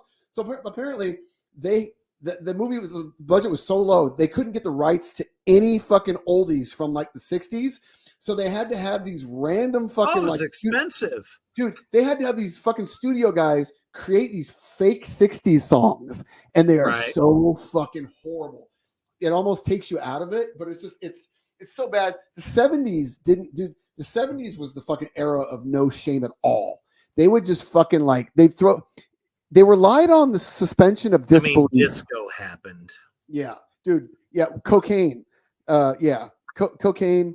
Fucking acid casualties from the 60s trying to fucking run movie studios. I mean, now when I watch something from the 70s, like a movie or a sitcom, like Archie Bunker or the Jeffersons or whatever, I always imagine it smelling really fucking bad, because everything was brown. There was no potpourri. There was no cigarette smoke. Dude, cigarette smoke everywhere. Fucking Aquanet hairspray. Brute cologne, you know, all the shitty 70s stuff that was like, you know, well, nobody fucking shaved their pubes, so of course everybody fucking stunk. You know what I mean? And it was just kind of like, you know, imagine like being on the set of Taxi Driver. I love Taxi pubes, Driver. people. That, Not allowed to have it. no, shame them. Fucking Taxi Driver was probably one of the stinkiest films ever made because it's just so gritty. It's so fucking dirty, man. Like that movie, you know, is the 70s. That's fucking that's New York. You know, that's fucking Ed Koch, New York, man. Fucking Taxi Driver. Did you hear that, folks? There is a stank in New York City. Completely fucking random fucking thought. It was probably your local Chinese restaurant. I mean, come on. Yeah, love it, but hold your breath when you walk in. But so last week, I contracted COVID for the 4th fucking time, right? Yeah. So one thing I noticed that fucking since I caught it, and I'm not trying to start any kind of discussion about social distancing, vaccinations, or anything. What I'm talking about is this. I got it back in February of 2020 for the first time, and then October of 2020, and then a year ago, and then last week. In that time, my sense of smell is fucked. And it's fucked. Not only does it come and go, but it smells. I will be sitting in an area. I'm in a smoke-free home. Nobody, I got like maybe one guy that I'm in a band with that smokes cigarettes. So I'll be sitting in my house and everything in my fucking nose just smells like fucking stale cigarette smoke. Remember back in the day before they fucking banned smoking in bars, when you go to a concert or you go to a show? Oh yeah. And you just fucking like, you have black boogers and you just fucking just smell that fucking like that stale cigarette smoke for like fucking 72 hours. I'll just be a rite of passage. Dude, exactly. And I think that's the only way I can tolerate it is because I remember that, you know, it's like the next day waking up and just having your nose just fucking full of that smell meant you went to a good show the night before, right? But anyway, I just fucking like anybody out there in Black Flame Land, anybody who's had COVID even once, have you experienced anything like your sense of smell being fucked up to the point where you smell consistently a stale cigarette smell or a funky smell that just overshadows everything? I think I'm going to write a fucking horror movie about fucking losing my sense of smell and having it being replaced with my least favorite fucking smell in the entire fucking universe. Okay. So I walk in a room. If some asshole is smoking indoors, I want to fucking punch a hole through the fucking drywall. I can't fucking stand it. It's the most disgusting thing ever. So I think my horror movie I'm going to write is this dude contracts this fucking virus. He doesn't go to the doctor. He's going to go, oh, you know, I'm going to fucking beat this on my own. I'm going to fucking drink water. I'm going to do whatever. It gets worse and worse and worse. His skin starts to fucking turn green. His fingernails are falling out. And, but meanwhile, he just always talks shit about smokers. He can't fucking stand smokers, this, and this, or whatever. And then he finds out that he's cursed. It's a fucking old voodoo curse. And he pissed somebody off really bad. And so karma or a curse for the rest of his life, he can't smell anything but cigarettes. That will be the new Drag Me to Hell. Fuck yeah. Or fucking Kill Me Now is what it should be called. But I don't know. I just fucking, you know, it's one of those things. You know, on that same note, what they will make movies of nowadays would not surprise me if there wasn't some sort of film that was just as stupid as the fucking plot that I just fucking vomited out. Yeah. For sure. But because we all know that Hollywood has got nothing left. Oh fuck no, dude. Everything's rehashed. Everything's okay. The one thing I will give the Barbie movie, haven't seen it. Don't really plan on seeing it. Don't care either way. I hear it's a parody. I hear it's kind of like the Brady Bunch movie, which was fucking awesome. Where the Brady Bunch was. Did you ever see the Brady Bunch movie where they? Yeah, they were living in the modern world, right? So I don't think it probably doesn't hold up now because it came out in the 90s or whatever. But like it was funny because it was just kind of like, Peter Brady, in the 90s, and he's just being this fucking dude in plaid pants, just being goofy, right? So apparently, like the plot of the fucking the Barbie movie is like, hey, she's Barbie in the real world. Oh, I don't understand because I'm just this Barbie, and I hear it's actually pretty fucking funny in that respect. But the thing of it is, man, like I have to applaud Hollywood or whoever the fuck to put that out there instead of remaking another fucking movie and having Jason Statham play the fucking guy again. You know what I mean? Like, don't get me wrong, I fucking love Jason Statham. He's badass. But I mean, fuck, dude. Like, gone in 60 seconds. I don't know if he was in that or not, but like, I remember my fucking, my wife's grandpa telling me, oh, the original one fucking had Steve McQueen in it, blah, blah, blah. And then, but are you noticing movies from the fucking 80s and 90s that are being remade new now? That you're like, wait a minute, I was in my 20s when the original came out, and they're already fucking remaking it. That's why I say everything is fucking cyclical. You know what I mean? A lot of the great films we had, let's say in the 90s, along with the early 2000s even, were films that were done back in the 60s, 70s, and then you see cameos because a lot of those actors are still alive. Yeah. You know what I mean? Like The Italian Job. Mm-hmm. That's an old film from the fucking 70s. So, it was just done bigger, better, but still like paid homage, to the original. But unfortunately, in horror films, when someone tries to pay homage to something that was already iconic, they fucking lose it somehow because they want to take it into this like other direction, and it just comes off as being fucking stupid.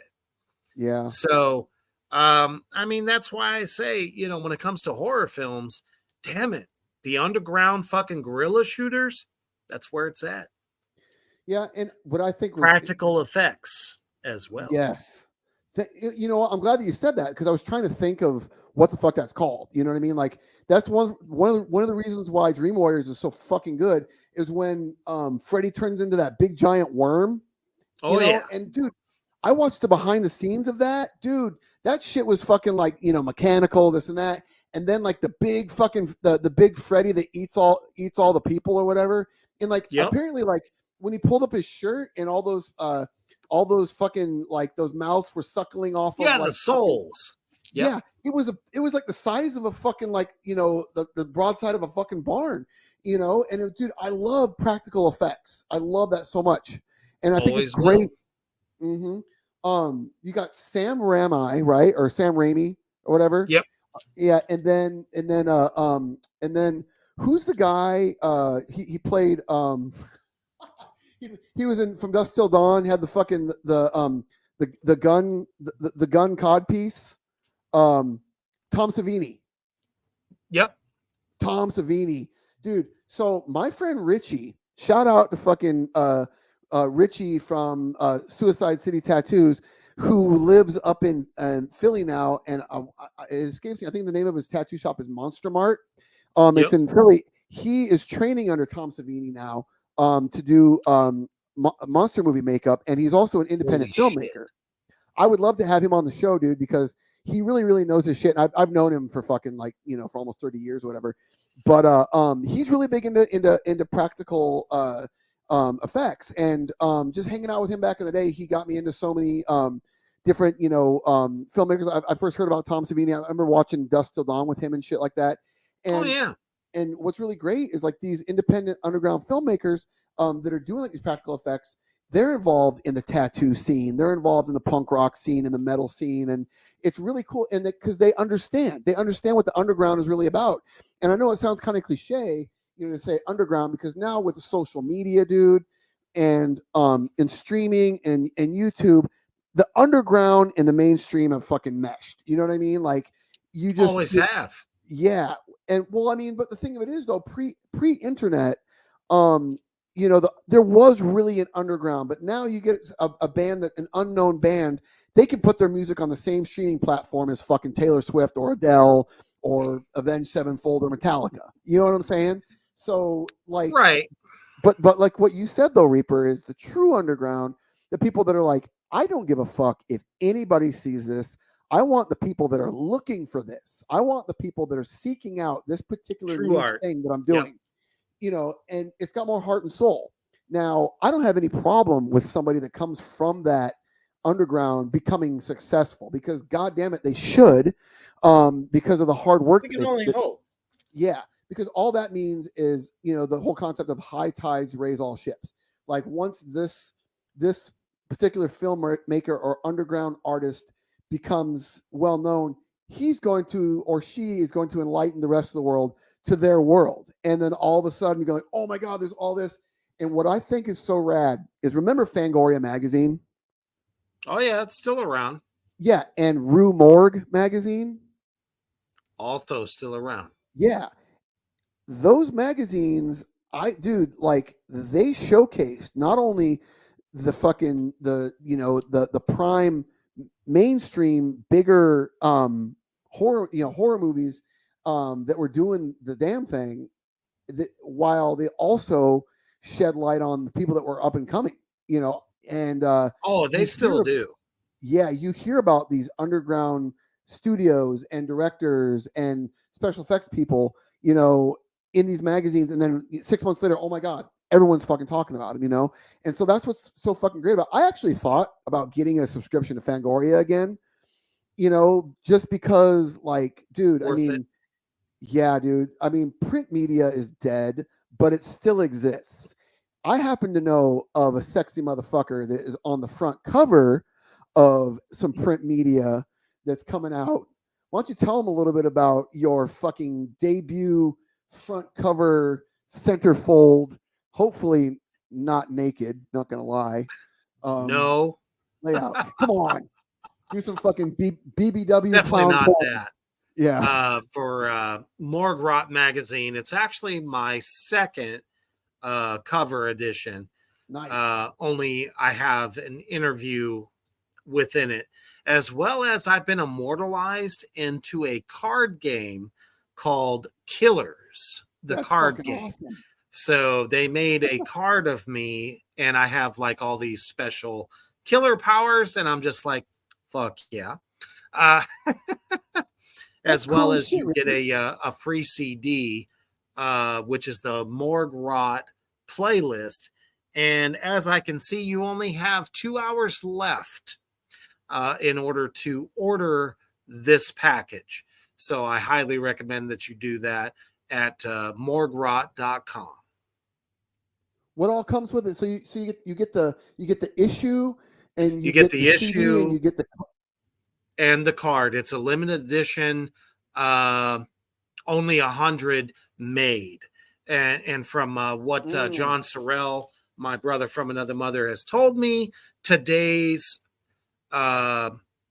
orders have been off the fucking charts. So nice. I'm not sure. So you only have 2 hours left to get your hands on it. Go to morguerot.com or John Sorrell on Facebook.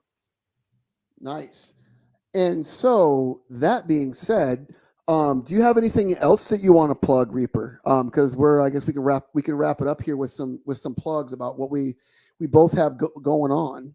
You got the Morgue Rot cover going on, and you're doing just hand over fist fucking amazing interviews on 6 Feet Underground with Reaper, with members of the controversial and misunderstood and much maligned Church of Satan, Magister Bill M, Lorcan Black, and the list goes on and on. Not the Satanic Temple. Don't get it confused with Kevin Solling's political stunt group.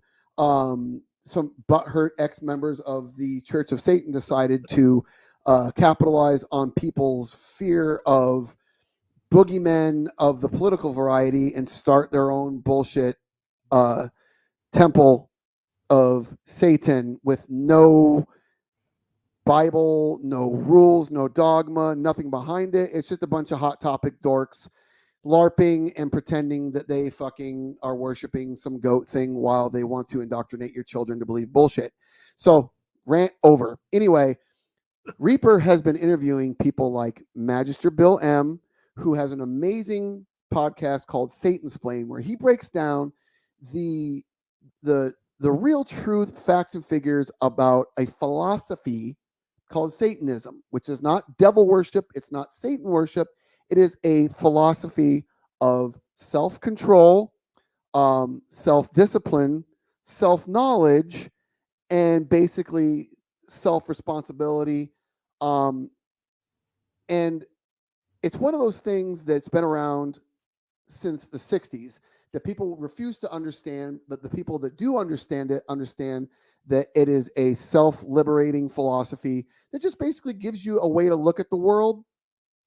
And Magister Bill M. has a podcast called Satansplain. He's got a podcast called The Devil's Mischief that also celebrating 20 years. Yes, 20 years of The Devil's Mischief, probably one of the oldest podcasts, comedy podcasts out there.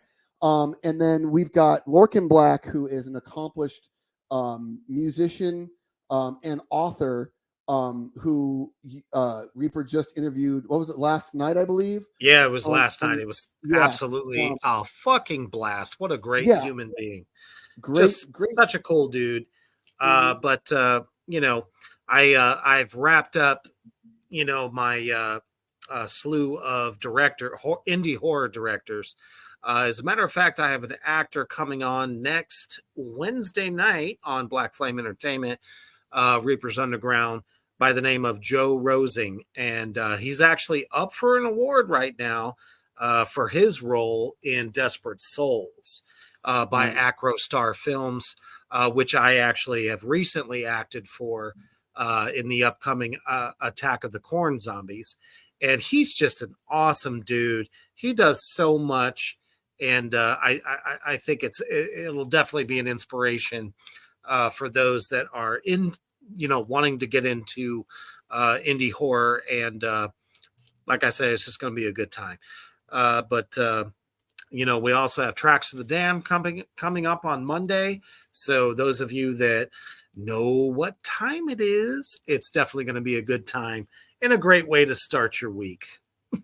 Yeah, the great thing about this new network, Black Flame Entertainment, everything is pretty much new right now. We're trying a lot of different things. We are basically, like we said earlier, this is the pilot episode of the goddamn program. Me and Reaper, good friends, like to talk about all kinds of random shit and go off on tangents. We decided, hey, you know what? We love to just go back and forth and just, with no agenda, no real game plan except for talking about stuff that we love. And we want to talk to you guys as well. We love to laugh. We love to talk shit. We love to fucking, make fun of each other. We love music. We love films. This is a really good way for us to kind of just let off some steam. And we hope you guys are getting something out of it too. And please, by all means, if there's anything you guys want us to talk about or discuss, or any guests that you want us to kind of do a three-way with in the future, give us a shout. We just launched a Facebook page for this stupid fucking show today. We're on Instagram, and we'll probably soon have our own channel. But I want to thank everybody for kind of coming in, sitting in with me and Reaper while we work the bugs out of this whole thing. We're going to be doing this weekly. If you guys want to chime in, every Friday night. Yeah, I'm going to be doing some content here and there. And both Reaper and I are going to be doing some solo stuff here and there where we kind of just check in with you guys in between episodes, and just kind of see where it goes. Follow us. The goddamn program, all one word, mushed in, because Mr. Zuckerberg would not allow me. Yeah, that's the way it goes. It was crazy. So on Instagram, it's the goddamn program on Instagram. Completely fine. But on Facebook today, I was not able to call it the goddamn program. So I had to smush it all together. So look for us on there. Either way, if you don't fuck with social media, that's fine. YouTube's where you find us. We're going to be streaming on Spotify and Apple Podcasts, so you can just listen to the audio of our shows in the future while you're at work. Just kind of expanding out on that, because I know some people don't want to chime in live. They don't want to log in live to watch the show. So listen to it whenever you want to. I listen to podcasts all day at work, so I know how that is. If you guys have any suggestions, anything at all, hit us up. Yeah. And so Reaper, thank you for your plugs. Thank you for your time. Thank you for letting me come in to the Black Flame Entertainment. Thank you, Mischief, and Morgrot, and everybody else who supports this. I mean, this was a lot of fucking fun, and look forward to more of these. Absolutely. Thank you all out there so much in Black Flame Land for joining us tonight on this pilot episode. Like I said, this, and I've been saying it all week long, this is a show for you. This is definitely, it's like anything goes, whatever just happens to be, topic of discussion. It's more of a variety show, not just an interview setting or anything like that. It's just a chance for us to hang out with you. We like to hear, your thoughts as well. And everybody that's showing up tonight, we absolutely appreciate you so much. And, we look forward to seeing you all next Friday as well, and in the future. So check out all of the wonderful entertainment shows on Black Flame Entertainment. Follow us on Facebook as well as Instagram. And all of the individual shows as well. So as you're about to lay it down for the evening, after we have completely mind fucked you here and there on so many different off topic shit, whatever just happens to come off the top of our heads, really. The most important thing is always stay heavy.